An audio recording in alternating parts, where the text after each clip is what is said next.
শিশু রামিসা হত্যাকাণ্ডে তোলপাড় গোটা দেশ। ঘাতক সোহেল রানাকে ঘিরে তদন্তে উঠে এসেছে চাঞ্চল্যকর তথ্য। এদিকে গ্রামের বাড়ি নাটোরের সিংড়া উপজেলায় থেকেও সোহেল রানার অপকর্মের তথ্য বেরিয়ে এসেছে। নাটোর প্রতিনিধি বোরহান উদ্দিন বরের তথ্যচিত্রে বিস্তারিত থাকছে ডেস্ক রিপোর্টে। বিচার করতে পারবেন পারবেন না, আপনারা কোনো এক্সাম্পল তারা করতে পারবেন বাবা। হ্যাঁ, রাজধানীর পল্লবীতে শিশু রামিসা আক্তার হত্যাকাণ্ডে গ্রেপ্তার হওয়া সোহেল রানাকে নিয়ে নাটোরের সিংড়া উপজেলার মহেশচন্দ্রপুর দক্ষিণ পাড়ায় এখন চলছে নানা আলোচনা সমালোচনা। সামাজিক যোগাযোগ মাধ্যম ও বিভিন্ন গণমাধ্যমে তার ছবি প্রকাশের পর অনেকেই হতবাক হয়ে পড়েছেন। স্থানীয়দের দাবি, সোহেল রানা দীর্ঘদিন ধরে জুয়ায় আসক্ত ছিলেন। জুয়া খেলতে গিয়ে প্রায় ৮ থেকে ১০ লাখ টাকার ঋণে জড়িয়ে পড়েন তিনি। এসব নিয়ে তার পরিবারে নিয়মিত অশান্তি হতো। এক পর্যায়ে প্রায় ৪ বছর আগে তার বাবা জাকের আলী তাকে বাড়ি থেকে বের করে দেন। এরপর থেকে তিনি আর গ্রামের বাড়িতে ফেরেননি এবং বিভিন্ন জায়গায় পরিচয় গোপন করে থাকতেন বলেও জানিয়েছেন তার স্বজনরা।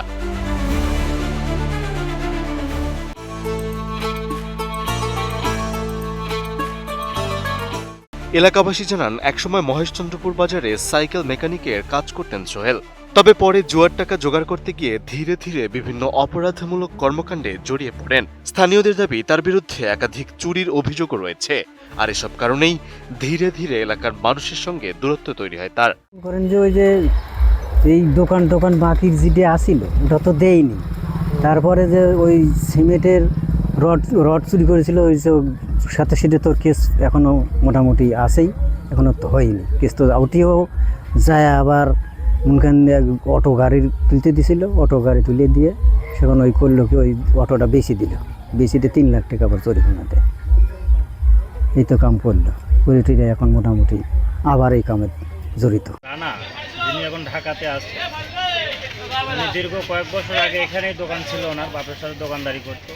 বিভিন্নভাবে এই জুয়া বা বিভিন্ন অপকর্মের সাথে লিপ্ত ছিল। এক প্রকার ছেলে খুব একটা সুবিধা না, পরিবারে অশান্তি সৃষ্টি করতো। মোটামুটি 8-10 লাখ টাকা ঋণ করে ওই ঢাকাতে চলে যায়। বাপের বাড়ি থেকে তারা দেয়, গ্যাঞ্জাম লাগাই দিয়ে চলে যায়। তারপরে মনে করেন আপনার ওইখানে থাকে ওর বাপ অনেক কষ্ট করে আর নিজের বাড়ির জমি বিক্রি করে, জায়গা বিক্রি করে আর ঋণ পাতি শোধ করছে। এখন এই ছোট্ট একটা দোকান ভাড়া নিয়ে ভালো দিন 200-400 টাকা কামাই করে পরিবারটা চালাচ্ছে। আর বাপ আর মা ছাড়া বাড়ি থেকে নাই। চিনেন ভালো করে? হ্যাঁ, সঙ্গে বউ কয়টা? বউ দুটিয়া। দুটি আছে না, একটা বড়টা ছেড়ে দিছে, এত বড় এক সন্তান প্রিয়া। সে কুটি থাকে ওই শালার বউ? সালেটি থাকে, ও শালেরই থাকে, বাড়ির কাছে থাকে। ওই আগের পক্ষে আর এখনকার বউয়ের বাড়ি কুটি? এই যে দমদমা। না বাইলে মিশে বাইলে মিশে। ওই মেয়ে শাল কিরম পরের বউ? আরে বাবা, এখন ধরেন বিয়ে করে কিছুদিন পরে বিয়ে চলে গেছে। কিছুদিন মানে কতদিন আগে গেছে? এই সিংহের এখান থেকে কতদিন আগে গেছে? ওই মেয়ে শাল থেকে গেছে তা 3-4 মাস।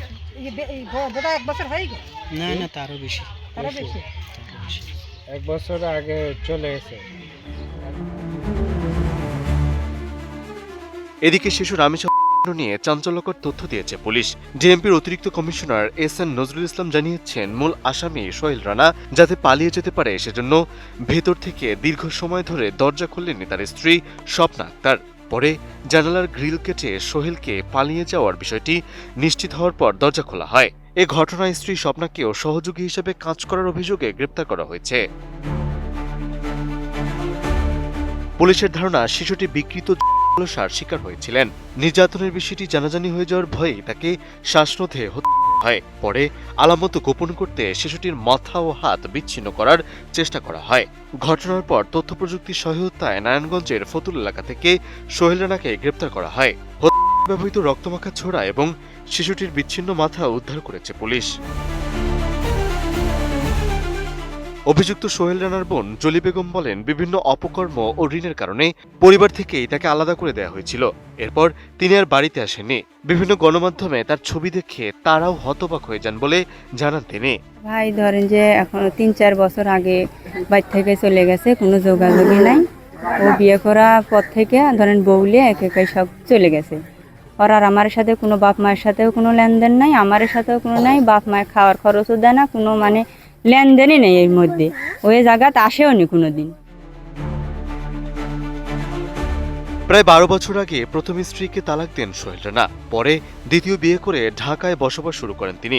বুধবার আদালতে নেওয়া হলে 164 ধারায় স্বীকারোক্তিমূলক জবানবন্দি দিয়েছেন সোহেল রানা।